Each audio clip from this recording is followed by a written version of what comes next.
Je me souviens de ce week-end comme si chaque instant était gravé dans ma mémoire avec une intensité que je n'aurais jamais imaginée. Thomas était parti à l'étranger pour un voyage professionnel, laissant la maison silencieuse derrière lui. Le vide que sa présence laissait habituellement me paraissait différent cette fois, il y avait quelque chose dans cette absence qui semblait ouvrir une porte, une fenêtre invisible sur un monde que je n'avais jamais exploré. C'est Julien, mon parrain, qui m'avait proposé cette escapade. Il avait une petite maison de campagne à quelques heures de route de la ville, un endroit qu'il aimait appeler son refuge. Au début, je pensais que ce serait simplement une pause, un moment pour respirer loin du rythme effréné de mon quotidien. Mais dès les premières minutes dans la voiture, un mélange étrange de familiarité et de curiosité s'installa entre nous. Ses yeux brillaient d'une chaleur que je n'avais jamais remarquée auparavant, et j'ai senti, sans vraiment comprendre pourquoi, que ce week-end allait être différent. La maison elle-même était charmante, entourée d'arbres anciens et de prairies silencieuses. Le parfum du bois et de la terre mouillée après la pluie me donnait l'impression d'être transporté dans un autre temps. Julien m'accueillit avec ce sourire tranquille qui avait toujours eu un effet apaisant sur moi.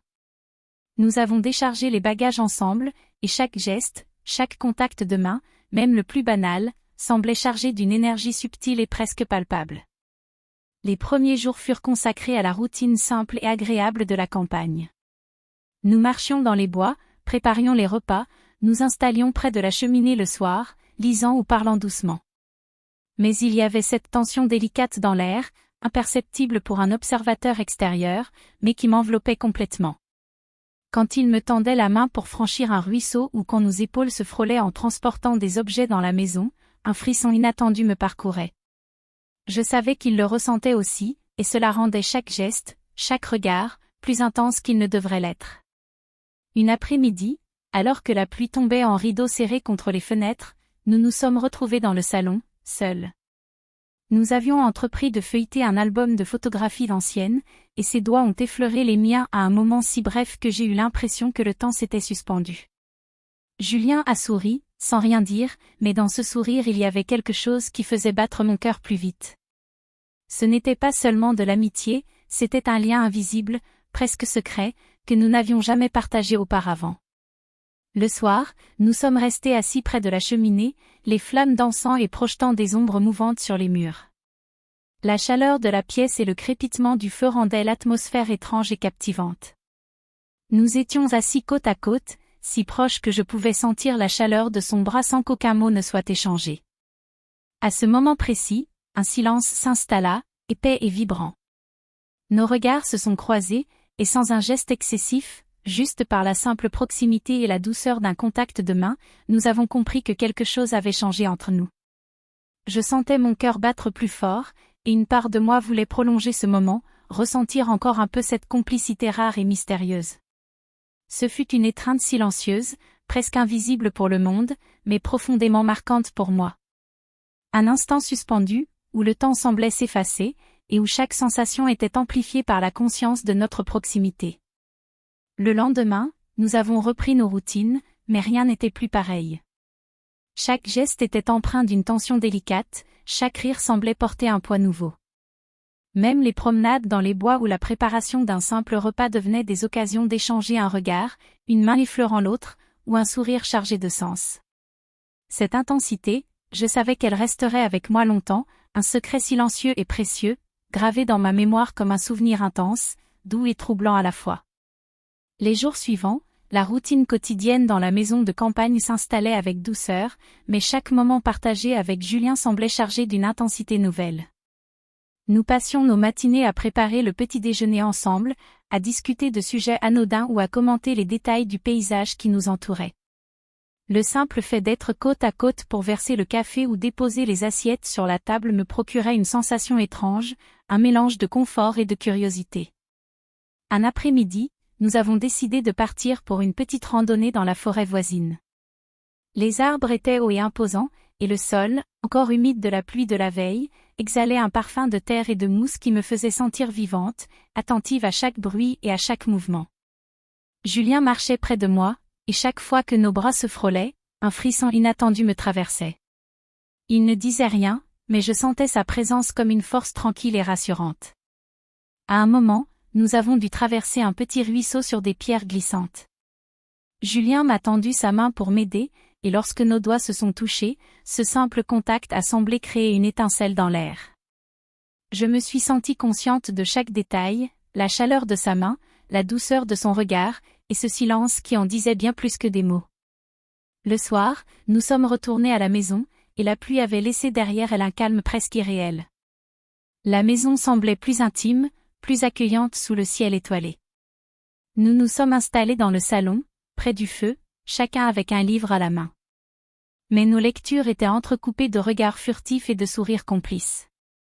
Parfois, nous commentions une phrase ou une photo, et nos mains se touchaient brièvement sans que nous y prêtions attention, mais ces touches, pourtant anodines, me faisaient battre le cœur plus vite.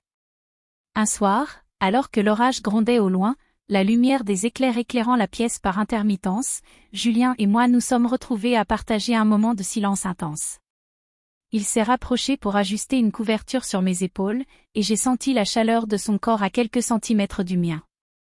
Ce fut un instant fragile et suspendu, où chaque souffle semblait amplifié, et où nous avons compris, sans prononcer un mot, que quelque chose de nouveau et inattendu s'était installé entre nous.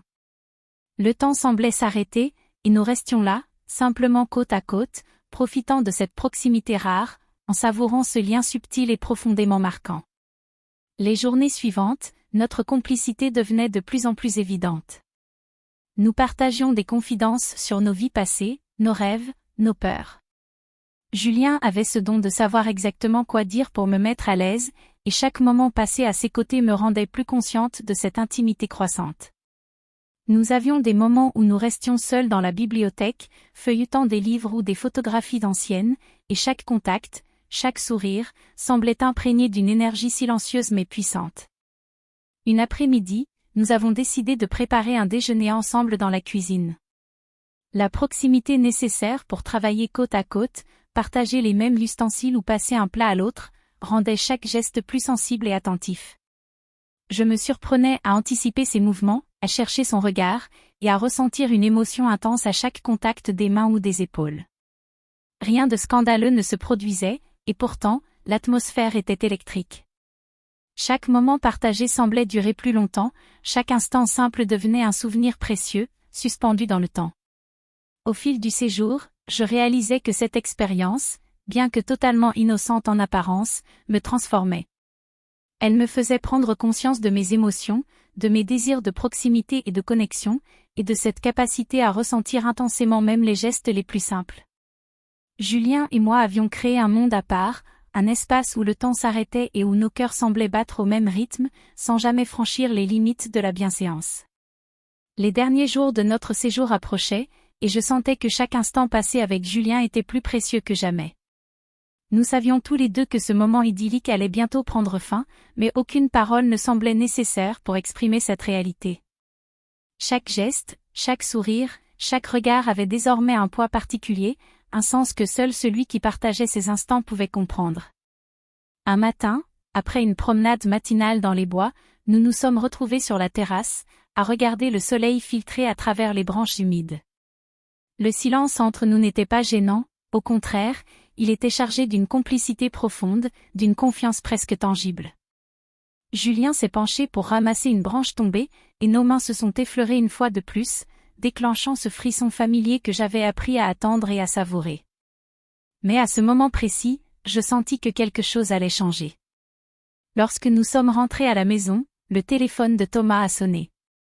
Il appelait plus tôt que prévu, nous rappelant que le monde extérieur reprenait ses droits. Le cœur serré, je pris l'appel et essayai de dissimuler l'émotion que je ressentais encore pour Julien. Mais en même temps, je réalisais combien cette escapade avait été importante pour moi, elle m'avait permis de découvrir une nouvelle profondeur en moi, de ressentir des émotions que la routine quotidienne de ma vie normale étouffait depuis longtemps. Julien, assis près de moi, me regardait avec ce sourire mystérieux, comme s'il comprenait tout sans rien dire. Nous savions tous les deux que notre lien allait rester intact, même si nous allions reprendre nos vies respectives. Mais ce que je n'avais pas prévu, c'était la petite surprise que la vie nous réservait. Le soir de notre dernier dîner ensemble, Julien m'a tendu un petit carnet relié de cuir, en me disant simplement « pour que tu n'oublies jamais ce week-end ». En l'ouvrant, je découvris qu'il avait écrit ses impressions, nos promenades, nos rires et les instants que nous avions partagés, mais d'une manière poétique et délicate, presque comme une confession innocente mais profondément intime. Une larme me monta aux yeux, non pas de tristesse, mais d'une émotion pure et inattendue. Puis, à ma grande surprise, Julien me confia quelque chose. Je crois que ce que nous avons partagé ne s'effacera jamais, mais il appartient désormais à un espace secret, dans nos mémoires, loin de tout jugement. Ces mots résonnaient en moi avec une force que je n'avais pas anticipée. Ce week-end avait été une parenthèse, un espace suspendu où l'on pouvait ressentir des émotions intenses sans que la réalité ne s'en mêle. Et pourtant, le plus étonnant était que cette expérience, bien qu'inattendue, avait renforcé mon amour et mon respect pour Thomas. Lorsque Thomas est finalement rentré, je l'ai accueilli avec un sourire sincère et un cœur apaisé. Je savais que j'avais vécu quelque chose de rare et d'inoubliable, mais que cela ne changerait pas ma vie réelle. Julien et moi avons échangé un dernier regard ce soir-là, un regard chargé de souvenirs et de promesses silencieuses, avant de refermer la porte derrière lui. Merci d'avoir regardé l'histoire jusqu'à la fin. Mettez un « j'aime » si vous pensez que c'est une histoire vraie, ou écrivez un commentaire si vous pensez que c'est une invention.